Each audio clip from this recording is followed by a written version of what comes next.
matin dans l'entreprise du jour, focus sur Menti avec Mathieu Noët, cofondateur et PDG de cette société qui propose une plateforme de gestion de données à destination des collectivités. Bonjour, merci d'être avec nous Mathieu. Alors le but premier, c'est évidemment de les aider, ces collectivités.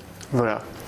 Donc on a fondé l'entreprise avec l'idée que les collectivités locales, c'était des organisations qui étaient très très importantes. On interagit tous les jours avec une collectivité, même si on ne s'en rend pas forcément compte. On sort dans la rue est propre, c'est grâce à une collectivité. On inscrit son enfant à une activité, à la crèche, c'est grâce à une collectivité.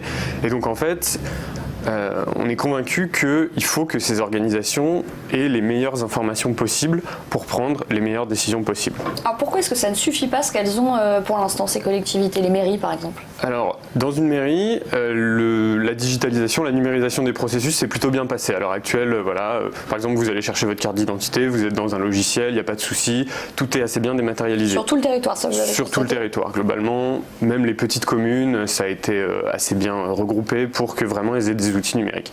En revanche, ce qui se passe, c'est que les données qui sont générées par la marche normale des services, en fait, elles sont coincées dans des silos et dans des bases de données qui sont difficilement exploitables. Par exemple, encore une fois, reprenons l'exemple de la carte d'identité. Donc, vous allez chercher votre carte d'identité à la mairie. Voilà, donc Mathieu Noët est venu chercher sa carte d'identité tel jour, telle heure. C'est enregistré quelque part, mais ensuite, personne n'est plus capable de vous dire combien il y a de gens qui sont venus chercher leur carte d'identité la semaine dernière, ou en moyenne le lundi de 9h à 10h, combien est-ce qu'on accueille de personnes. Parce que les collectivités n'ont pas les compétences et pas les ressources pour exploiter ces données. Nous, on propose de le faire pour elles en fait. Parce que les logiciels qui existent présentement et qui sont présents dans les collectivités ne suffisent pas. Voilà, c'est vraiment des logiciels qui sont des logiciels de gestion qui ont été construits à une époque où la donnée était moins importante. Donc il y a vraiment, en fait c'est des éditeurs qui sont assez anciens, c'est des logiciels, vous imaginez bien, ça évolue pas aussi vite que dans certains secteurs et du coup il n'y a pas vraiment de logique d'analyse, de valorisation des données, c'est beaucoup plus des logiciels de gestion, ce qui fait que en fait ces données ne sont pas exploitées alors que c'est une véritable mine d'or. Alors comment ça fonctionne Menti du coup? Alors nous, la manière dont on fonctionne, c'est qu'on va aller se brancher sur l'ensemble des sources de données de la collectivité. Donc voilà, ça peut être les logiciels métiers, par exemple sur les finances, les ressources humaines, tout ce qui est facturation, service à la population, urbanisme, services techniques, etc. Vraiment l'ensemble des sources de données de la collectivité. Automatiquement, on va aller récupérer les données qui sont pertinentes pour le pilotage des politiques publiques, pour l'aide à la décision publique. On va centraliser toutes ces informations dans une base de données unique. Et ensuite, on va donner accès aux élus, aux directeurs, aux décideurs publics globalement, à ces données via une plateforme d'analyse de données où ils peuvent poser leurs questions en langage naturel, où ils peuvent faire des tableaux de bord, faire des analyses graphiques. Alors quel temps ça prend? Parce qu'on imagine qu'avec rassembler autant de données sur des grandes mairies par exemple. Alors, ce qui est bien, c'est qu'ils utilisent à peu près tous les mêmes logiciels. Et donc ça, c'est une des choses qui fait qu'on peut exister, c'est que en France, vous avez, 4 ou 5 logiciels financiers, 4 ou 5 logiciels RH. Et donc en fait, une fois qu'on a construit les intégrations, ça va très très vite. On a les intégrations automatiques à l'heure actuelle pour vraiment tout le processus depuis le moment où on se dit qu'on travaille ensemble jusqu'au déploiement de tableaux de bord vraiment efficaces pour les services. Il se passe entre 2 et 4 mois. Même pour une très grosse mairie, comme par exemple Clermont-Ferrand, c'est pour une collectivité assez rapide et pour nous techniquement ça prend quelques heures d'installer techniquement la solution. Est-ce que vous notez des différences à l'échelle territoriale ou pas? C'est-à-dire? Concernant les collectivités, est-ce que les manières de fonctionner sont un peu différentes, même si elles ont les mêmes logiciels? Alors c'est vrai que la manière de fonctionner dépend beaucoup de la taille de la collectivité, évidemment. On imagine bien qu'une ville de 10 000 habitants... Mais Menti, ça s'adapte à toutes. Nous, on travaille plutôt avec des villes de plus de 10 000 habitants, disons. Nos plus petits clients ont environ 10-12 000 habitants, et nos plus gros clients, donc c'est des grosses métropoles avec 400-500 000 habitants. Ils ont les mêmes problématiques d'analyse de données. Après, évidemment, ça s'exprime différemment. Plus l'organisation est grosse, plus ça va être décentralisé, plus les données vont être aussi éparpillées, plus les sources de données vont être nombreuses. Donc ça s'exprime différemment, mais le problème sous-jacent est globalement le même. Est-ce que les données, elles peuvent permettre des hypothèses prédictives ou pas? Alors oui, on fait du prédictif aussi. La première étape, forcément, c'est amener de l'information et ensuite c'est anticiper sur le futur. Un des exemples qu'on prend, c'est par exemple imaginons qu'une mairie propose des services à sa population, donc il va falloir mettre, imaginons, des animateurs pour accueillir des enfants par exemple.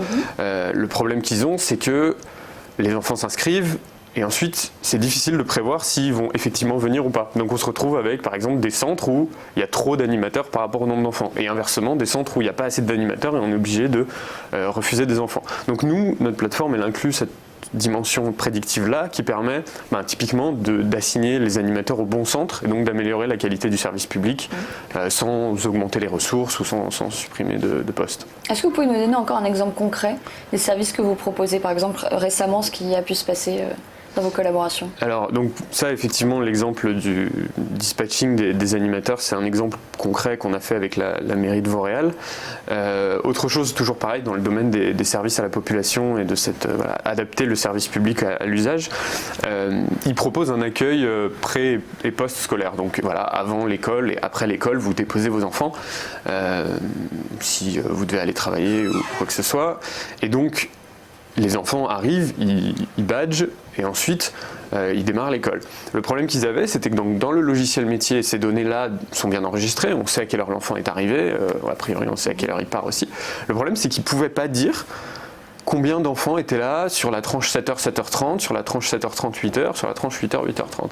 Et les élus avaient un vrai besoin de savoir si c'était utile de maintenir la première tranche ou si finalement elle n'était pas très utile, elle servait qu'à quelques familles. Et donc nous, à partir de l'extraction des données du logiciel en question, on a pu leur dire, quasiment jour par jour, voilà combien d'enfants vous avez accueillis de 7h à 7h30, de 7h30 à 8h, et de 8h à 8h30, et de même pour l'accueil post-scolaire. Et donc ça leur a permis d'apporter l'information aux élus qui ensuite décident de manière informée sur est-ce que oui ou non on maintient telle ou telle tranche, ou au contraire est-ce qu'on réaffecte, par exemple, on supprime la première tranche, mais en revanche on se rend compte que de 17h à 18h, il y a beaucoup de gens, il n'y a pas assez d'animateurs, donc on met plus de ressources sur ce créneau-là. Alors là, pour l'instant, vous vous développez en France, vous êtes présent sur l'ensemble du territoire. Est-ce que vous avez des envies, d'ailleurs, des envies européennes? Alors oui, bien sûr, l'ambition dès le départ est européenne. Le but, c'est de créer vraiment, d'arriver à structurer la donnée au niveau européen. On pense aller au moins en Allemagne d'ici la fin de l'année. Le but, ce serait de commencer par quelques villes avec des projets avec des villes allemandes en fin 2019. Mais est-ce que ça, du coup, ça changerait pas tout? Parce que les collectivités allemandes sont différentes des françaises. Les collectivités allemandes sont différentes des françaises, c'est un challenge. Après, c'est vrai qu'on a la chance d'avoir le plus grand marché du monde, les règles sont communes, il y a des règles d'achat public qui sont harmonisées au niveau européen. Je pense que ce sera une autre approche, il y aura des adaptations à faire aux produits, mais le but c'est de toute façon pas de rester en France. D'accord, très bien. Et on parle de l'Europe, mais est-ce que par exemple partir aux États-Unis, etc., ça peut être un concept qui vous plaît ou pas? Moi, politiquement, c'est difficile. Les régulations sont très très différentes. Au niveau des données, on a des réglementations et on a même un modèle de gestion, de régulation des données européen qui est plus restrictif, mais qui insiste plus sur la vie privée. Les Américains sont beaucoup plus libéraux, on va dire, de ce point de vue-là. Les régulations ne sont pas du tout les mêmes. On a un concurrent américain qui s'appelle OpenGov qui avait essayé de venir en Europe et ça n'avait pas fonctionné, ne serait-ce que parce que les collectivités françaises ont beaucoup de mal à se dire qu'elles vont confier leurs données à une entreprise américaine. On a beaucoup cette question-là de où sont mes données, qu'est-ce que vous en faites, comment est-ce que vous les gérez, comment est-ce que vous les hébergez, comment est-ce que vous les traitez.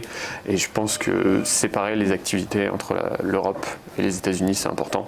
Donc on va déjà se concentrer sur l'Europe. Et c'est déjà pas mal. Mathieu, Noé, pour terminer, les autres objectifs, parce que le développement en Europe, on en a parlé, les autres objectifs de Menti?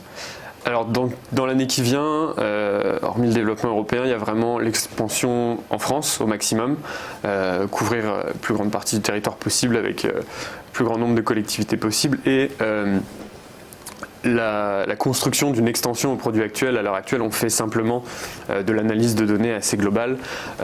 On aimerait construire des logiciels qui permettent de simplifier les processus des mairies. Vu qu'on a accès à leurs informations, on peut faire plusieurs choses, notamment par exemple pour les aider à construire leur budget. On a remarqué que c'était un vrai problème et nous, avec cette dimension prédictive, on peut facilement les aider en leur disant vous allez dépenser tant l'année prochaine vu vos dépenses des années précédentes et donc aller encore un peu plus loin dans l'amélioration de l'administration. Très bien, merci Mathieu Noé d'avoir été notre invité. Restez bien avec nous pour la suite de l'émission.